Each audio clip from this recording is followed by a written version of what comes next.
आमरस बनव ना. आमरस बनव ना. ओके. तर इथे सगळे अल्फान्सो मँगो घेतलेले आहे.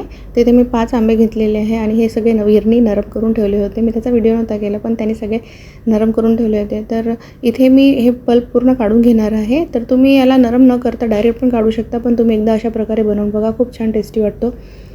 तर कधी तर मी हा मिक्सरमध्ये पण फिरवत नाही, पण मी यावेळेस मिक्सरमध्ये फिरवलेलं आहे. बिना मिक्सरचा पण खूप छान वाटतो. तर इथे अल्फान्सो घेतलेले आणि खूप गोड होते हे आंबे. छान याचा गर मी पूर्ण काढून घेतलेला आहे. त्यानंतर इथे मी मिक्सरमधून ग्राइंड करून घेतलेला आहे.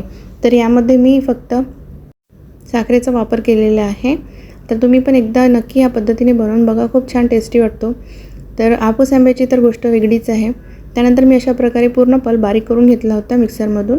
यामध्ये मी चवीनुसार साखर टाकून घेतली होती, कारण हा ऑलरेडी गोड असतो आणि यामध्ये थोडंसं मी चवीनुसार मीठ टाकून घेतलेलं आहे. त्यानंतर आपल्याला यामध्ये पाणी ॲड करायचं आहे. तर मिक्सरच्या भांड्यामध्ये मी पाणी ॲड करून घेतलं होतं. ते पाणी मी यामध्ये ॲड करून घेतलं आहे आणि छान याला आपल्याला ग्रवीने कुटून घ्यायचं आहे किंवा चम्मचने याला फिरवून छान असं एकसारखं करून घ्यायचं आहे. त्यानंतर याला मी थंड सर्व केलं होतं. थोडा वेळ मी फ्रीजमध्ये ठेवलं होतं हा रस. त्यानंतर याला सर्व केलं होतं वीर आणि निम्मीला. वीर आणि निम्मीचा तर एवढा फेवरेट आहे की ते दोघं मला व्हिडिओ पण करू देत नव्हते आणि फोटो पण काढू देत नव्हते. त्यांना एवढी घाई झाली होती. तर भेटूया अशा सिंपल नवीन इझी रेसिपीसोबत नेक्स्ट व्लॉगमध्ये. Bye bye.